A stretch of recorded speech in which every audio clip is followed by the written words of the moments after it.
PNR gold and diamonds సరుకు తక్కువ బంగారం ఎక్కువ. ఇప్పుడు మన వైజాగ్ లో July 24న grand opening.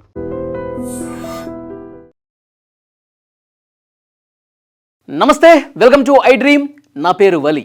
Pune business man Ketan అగర్వాల్ని ఒక లోయలోకి తోసేసి దారుణంగా చంపేసిన ఘటన దేశం మొత్తం సంచలనం సృష్టించింది. దేశం మొత్తం దీని గురించే మాట్లాడుకున్నటువంటి పరిస్థితి కూడా ఉంది. ఆ కేతన్ అగర్వాల్ చనిపోయినటువంటి ఆ బిజినెస్ మ్యాన్ రియల్టర్ ఇతనే కేతన్ అగర్వాల్. చంపింది వీళ్ళిద్దరూ. ఈమె సియా గోయల్ ప్రియుడు చేతన్. వీళ్ళిద్దరూ కలిసి పక్కా ప్లాన్ చేసి చంపేశారు. అయితే పోలీసులు ఇన్వెస్టిగేషన్ చేస్తూ ఉన్నారు, దర్యాప్తులు చాలా విషయాలు రాబట్టారు. కానీ కోర్టుకి కొన్ని ఆధారాలు కావాలండి. ఏదో వాళ్ళు చెప్పారు వీళ్ళు చెప్పారని కాకుండా క్లియర్గా ఎవిడెన్స్లు కావాలి, టెక్నికల్ ఎవిడెన్స్లు కావాలి. కోర్టు ముందు కోర్టు అవే చూస్తుంది. ఆ ఆధారాలు నిజాలు బయట పెట్టేందుకు పోలీసులు తీవ్రంగా శ్రమిస్తున్నటువంటి పరిస్థితి ఉంది. అయితే ఇప్పుడు ఈ కేసు ముందుకు వెళ్ళటానికి, నిందితుల్ని దోషులుగా తేల్చడానికి ఒక కీలకమైనటువంటి ఆధారం పోలీసులకు చిక్కింది. ఈ సియా గోయల్ వాడినటువంటి ఫోన్లో ఉన్నటువంటి సమాచారానికి సంబంధించి ఒక క్లియర్ ఎవిడెన్సు దొరికింది పోలీసులకి. యాక్చువల్గా అండి పాలిగ్రాఫ్ టెస్ట్ చేయాలని చెప్పి భావించారు ముందు పోలీసులు. పాలిగ్రాఫ్ టెస్ట్ అంటే వీళ్ళ నుంచి నిజాల్ని కక్కించడం అనమాట. ఆ టెస్ట్ ద్వారా వీళ్ళు నిజం చెప్తున్నారా అబద్ధం చెప్తున్నారా చాలా క్లియర్గా తెలిసిపోతుంది పోలీసులకి. ఎందుకంటే వీళ్ళు ఏ విధంగా తీసుకెళ్లారు, ఈ సియా గోయల్ ఏ మాయమాటలు చెప్పి లోహగడ్డు ఆ లోయ దగ్గరికి, ఆ కోట దగ్గరికి తీసుకెళ్ళింది, ఆ తర్వాత చంపడానికి ఎలా ప్లాన్ చేశారు, ఈ వీళ్ళిద్దరూ ప్రియురాలు కలిసి ఏం మాట్లాడుకున్నారు, ఇవన్నీ కూడా తేల్చడానికి పోలీసులు చాలా పక్కాగా పాలిగ్రాఫ్ టెస్ట్ చేస్తే మనకు కొన్ని కీలకమైన విషయాలు తెలుస్తాయి, నిజాలు తెలుస్తాయని చెప్పి భావించి కోర్టు పర్మిషన్ అడిగారు. కోర్టు ఏం చెప్పింది, వీళ్ళిద్దరికీ ఓకే అయితే, సియా గోయల్కి చేతన్కి ఓకే అయితే, వాళ్ళు యాక్సెప్ట్ చేస్తే, వాళ్ళు అంగీకరిస్తే కనుక పాలిగ్రాఫ్ టెస్ట్ చేయండి అంది. ఎందుకంటే అది చేయాలంటే కొన్ని నిబంధనలు ఉంటాయి. వీళ్ళు యాక్సెప్ట్ చేస్తేనే, వీళ్ళు స్వచ్ఛందంగా అంగీకరిస్తేనే ఆ పాలిగ్రాఫ్ టెస్ట్ చేయడానికి అవుతుంది. కానీ వీళ్ళిద్దరు ఏం చేశారు, దొంగలు దొరికిపోతారు కదా, నిజాలు ఏ నిజం చెప్తున్నామో అబద్ధం చెప్తున్నామో తెలిసిపోతుంది కదా, అందుకే మేము ఈ పాలిగ్రాఫ్ టెస్ట్కి ఒప్పుకోవటం లేదు, మాకు అసలు ఇష్టం లేదు అని చెప్పేశారు. ఇక కోర్టు ఏం చెప్పింది, వీళ్ళకి ఇష్టమైతేనే చేయండి అయ్యా అందు కదా పోలీసులకి. ఇక పోలీసులకి ఆ ఆప్షన్ కూడా పోయింది. ఎలా కనిపెట్టాలి, అసలు పక్కా ఆధారాలు ఎలా తీసుకోవాలి, టెక్నికల్ ఎవిడెన్స్ ఎలా సంపాదించాలి అని బుర్రగొక్కుంటుంటే వీళ్ళ ఫోన్లు, వీళ్ళ ల్యాప్టాప్లు ఆల్రెడీ టెస్ట్కి పంపించారు కదా, అందులో ఒక ఎవిడెన్స్ దొరికిందండి, ఒక ఆధారం దొరికింది, దిమ్మ తిరిగే ఆధారం దొరికింది. ఈమె సియా గోయల్ వాళ్ళ ఫ్రెండ్కి వాట్సాప్ చాట్ చేసిందండి. ఆ వాట్సాప్ చాట్లో ఏముందో తెలుసా, పెళ్ళి నవంబర్లో పెట్టుకున్నారు. యాక్చువల్గా మొన్న ఫిబ్రవరిలో ఎంగేజ్మెంట్ అయిపోయింది కదా, నవంబర్లో పెళ్ళి కూడా పెట్టుకున్నారు.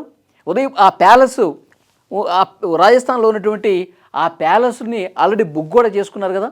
నవంబర్లో ఆ ప్యాలెస్లో ఎంతమంది అతిథులు వస్తారు, ఎంతమంది బంధువులు వస్తారు, ఎంతమంది ఫ్రెండ్స్ వస్తారు, ఆ డీటెయిల్స్ కూడా ఇచ్చేశారు. 17 కోట్ల రూపాయల ప్యాలెస్ని బుక్ చేసుకున్నారండి.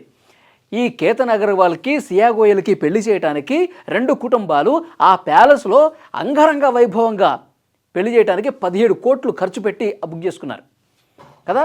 మరి నవంబర్లో పెళ్ళికి అక్కడ బంధువులు ఎవరన్నా వచ్చినా, ఫ్రెండ్స్ ఎవరన్నా వచ్చినా ఎంట్రీ కార్డు ఉంటుంది. ఆ ప్యాలెస్ లోపలికి రావడానికి ఒక ఎంట్రీ టికెట్ అనేది ఉంటుంది. ఆ ఎంట్రీ టికెట్ కావాలంటే ముందే వీళ్ళు వాళ్ళకి సంబంధించినటువంటి అడ్రస్ డీటెయిల్స్ ఇస్తే వాళ్ళ పేరు మీద టికెట్ ఇస్తారనమాట. ఆ ఫ్రెండ్తో చాట్ చేస్తుంది, ఇప్పుడు నవంబర్కి నువ్వు పెళ్ళికి వస్తున్నావు కదే, మరి నవంబర్కి ఆ రోజు పెళ్ళికి రావాలంటే నీకు ఎంట్రీ టికెట్ కావాలి, ఆ ఎంట్రీ టికెట్ మేమే బుక్ చేయాలి, నీ ఆధార్ కార్డు పెట్టు అని చెప్పి అట్లా డిస్కషన్ చేస్తుంటే ఆ ఫ్రెండ్తో ఆ చాటింగ్లో ఏమన్నదో తెలుసా, జరగని పెళ్ళికి టికెట్లు బుక్ చేస్తున్నాను ఏంటో అని కామెడీగా చాట్ చేసింది. అందులో ఈ పెళ్ళి ఎలాగో జరగదని నాకు తెలుసు, జరగని పెళ్ళికి నేను టికెట్లు అందరూ బుక్ చేస్తున్నా, చూడు నా కర్మ ఎట్టుందో అని టైప్ చేసింది. ఈ టైప్ చేసింది ఇప్పుడు పోలీసులు రిట్రీవ్ చేశారు కదా, ఆ చాట్ మొత్తాన్ని వెనక నుంచి లాగారు, ఇప్పుడు తీశారు. ఏ రోజు ఏ టైంలో ఎవరితో ఎలా మాట్లాడింది కూడా పోలీసులు ఇప్పుడు కనిపెడతాను అనమాట. అంటే జరగని పెళ్ళికి నేను టికెట్ బుక్ చేస్తున్నాను చూడు అని ఫ్రెండ్తో మాట్లాడిందంటే ఈ పెళ్ళి జరగదని చెప్పి క్లియర్ అయిపోయింది. ఈ కేతన్ అగర్వాల్ని చంపాలని చెప్పి ముందే డిసైడ్ అయిపోయినట్టుగా పోలీసులకు అర్థమవుతోంది. ఆల్రెడీ ప్యాలెస్ బుక్ చేశారు, ఇక్కడ చాటింగ్లో ఏం చెప్తుంది, జరగని పెళ్ళికి నేను ఎంట్రీ టికెట్ బుక్ చేస్తున్నా అంటుంది. అంటే ఒక పక్కా ప్లాన్తో ఉన్నారు. ఈ చేతన్ అలాగే ఈ సియా గోయల్ ఇద్దరూ కలిసి కాబోయేవాడిని ఈ కేతన్ని పూణే బిజినెస్ మ్యాన్ని వదిలించుకోవాలని చెప్పి ముందే వాళ్ళు ప్లాన్ ఫిక్స్ అయిపోయారు. అందుకే ఆమె ఆ మెసేజ్ చేసిందనేది ఇక్కడ వాట్సాప్లో దొరికినటువంటి ఈ ఎవిడెన్స్ పోలీసులకి ఇప్పుడు కీలకంగా మారింది. ఎస్, ఉద్దేశపూర్వకంగానే చంపాలన్న ఉద్దేశం ఉంది కాబట్టే ఈ రకమైన మెసేజ్ పెట్టింది అని చెప్పి చాలా క్లియర్గా పోలీసులు కోర్టు ముందు పెట్టబోతున్నటువంటి ఇంకొక ఎవిడెన్స్. ఇప్పుడు పోలీసులు ఫోన్లో ఈ చాట్ దొరికింది కదా, తనకు రెండో ఫోన్ ఉందంట. ఇప్పటి వరకు పోలీసులు మొదటి ఫోన్నే ఫోరెన్సిక్ ల్యాబ్కు పంపించారు. ఈమె దాపెట్టినటువంటి రెండవ ఫోన్, ఇంకొక ఫోన్ ఉంది, ఆ ఫోన్ని ఇప్పుడు స్వాధీనం చేసుకున్నారంట. ఆ ఫోన్లో ఇక మొత్తం ప్లాన్ మొత్తం ఉంటుందని చెప్పి పోలీసులు భావిస్తున్నారు. దొంగ దొరికేసిందని చెప్పి పోలీసులు చాలా కాన్ఫిడెంట్గా ఉన్నారు. ఆ ఫోన్ని కూడా ల్యాబ్కు పంపించారు. ఇప్పుడు అసలైనటువంటి డేటా వస్తుంది. ఎందుకంటే చేతన్తో మాట్లాడింది, చేతన్తో డిస్కస్ చేసింది, పగలు మాట్లాడింది, రాత్రి మాట్లాడింది, ఈవినింగ్ మాట్లాడింది, మొత్తం కూడా ఎలా చంపాలి, ఎక్కడ తీసుకెళ్ళాలి, లోహగడ్డ కోటకి ఎట్లా తీసుకెళ్ళాలి, ఇవన్నీ కూడా అందులో చాలా క్లియర్గా కేతన్ ఇచ్చినటువంటి గిఫ్ట్స్కి సంబంధించిన డిస్కషన్ వీడితో పంచుకుందట. తర్వాత ఈ కేతన్ని ఎలా చంపాలి, ముందు లోహగడ్కి కోటకి ఎటువైపు తీసుకెళ్ళాలి, ఎక్కడ లోతు ఉంటుంది, ఎక్కడ పెద్ద లోయ ఉంటుంది, ఒక్కసారి తోసేస్తే మళ్ళీ వాడు పైలోకానికే పోతాడు అని ఎక్కడ డిస్కస్ చేశారు, ఇవన్నీ కూడా ఆ ఫోన్లో ఉన్నట్టుగా తెలుస్తోంది. కాల్ డేటా అందులో ఉన్నట్టుగా తెలుస్తోంది. ఆ అసలైనటువంటి ఫోన్ను ఇప్పుడు స్వాధీనం చేసుకున్నారు. కానీ దొంగ ఇంత పచ్చిగా ఇతన్ని చంపాలని చెప్పి ప్లాన్ చేసుకున్నటువంటి ఈ దొంగ నిజంగా నేను దొరకనులే, హ్యాపీగా వాడిని చంపేసి వీడిని పెళ్లి చేసుకొని హ్యాపీగా ఉండొచ్చు అన్న ఎట్లా అనుకుందో చూడండి. కాబట్టి ఇప్పుడు ఆధారాలతో సహా దొంగ దొరికేస్తుంది. కోర్టు ముందు ఈ ఆధారాలన్నీ కూడా బయటపెట్టబోతున్నారు. ఇంత జరుగుతున్నా సరే ఎక్కడా కూడా అహంకారం తగ్గలేదండి. ఎక్కడా కూడా నేను తప్పు చేశానన్న ఆ పశ్చాత్తాపం ఈమెను కనిపించట్లేదు. ఎందుకంటే కోర్టుకు పోయే ముందు మీడియా వాళ్ళందరూ ఈమెని పోలీసులు అట్లా తీసుకుపోతుంటే మీడియా వాళ్ళందరూ చూస్తుంటే మిడిల్ ఫింగర్ చూపించి ఇట్లా అంటుంది.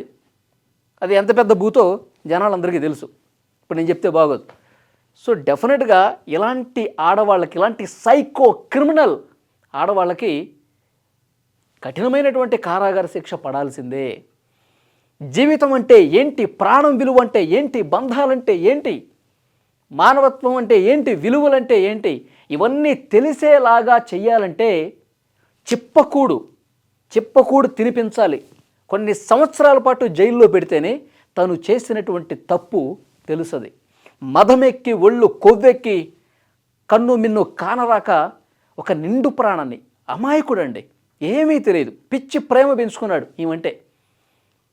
విలువైన గిఫ్ట్లు ఇచ్చి నవంబర్లో పెళ్ళి అవుతుందంటే మొన్న కూడా మీరు ఒక వీడియో చూసుంటారు. మే నెలలో 2 కుటుంబాలు ఎంతో సరదాగా సంతోషంగా ఒక ఫంక్షన్లో డ్యాన్సులు చేస్తూ కనిపించారండి. ఇతను ఎంత గొప్పగా, ఎంత సంతోషంగా డ్యాన్స్ చేస్తూ నా జీవితం మారుతోంది, నేను హ్యాపీగా పెళ్లి చేసుకుని సియా గోయల్తో చాలా అందంగా నా జీవితం ఉండబోతోంది అని ఎంతో గొప్పగా ఊహించుకుని ఉంటాడు కదా. ఇలాంటి అమాయకుడిని కూడా నమ్మించే నయవంచనకు గురి చేసి చంపేసి లోయలో తోసేసి చంపేసిందంటే ఎన్ని గుండెలు కదా. సో డెఫినెట్గా వీళ్ళిద్దరికీ, మీరు ఇప్పుడు చూస్తున్నటువంటి వీళ్ళిద్దరికీ చాలా కఠినమైనటువంటి శిక్ష వేయాలని చెప్పి నేను చెప్పడం కాదు. ఈ 2 కుటుంబాలకు సంబంధించిన కుటుంబ సభ్యులు, వీళ్ళ తల్లే చెప్తుంది. ఒకసారి ఏమన్నా తెలుసా, నిజంగా పోలీసులు ఈమె తప్పు చేసింది, ఈమె తోసేసిందని తేలితే మా కూతురును కూడా కేతన్ని ఏ లోయలో అయితే పడేసిందో అదే లోయలో నా కూతుర్ని కూడా పడేయండి, నా కూతుర్ని కూడా అక్కడి నుంచి తోసి చంపి పడేయండి అని చెప్పి వీళ్ళ తల్లి మాట్లాడింది. కన్న తల్లే సియా గోయల్ మీద ఆ రకమైన వ్యాఖ్య చేసిందంటే వాళ్ళకు కూడా ఎంత కడుపు రగిలిపోయి ఉంటుంది. ఆడవాళ్ళు ఇట్లాగా ఉండేది, ఇంత దారుణంగా, ఇంత దుర్మార్గంగా తయారయ్యేది. కాబట్టి ఇలాంటి క్రిమినల్ సైకోలను, ఇలాంటి క్రిమినల్ మైండ్ సెట్ ఉన్న వాళ్ళని చాలా కఠినంగా శిక్షించాలి. అందుకు తగ్గట్టుగా పోలీసులు ఆధారాలు కూడా సేకరిస్తున్నారు. ఈ వీడియో మీద తప్పకుండా మీ అభిప్రాయాన్ని కామెంట్ చేయండి.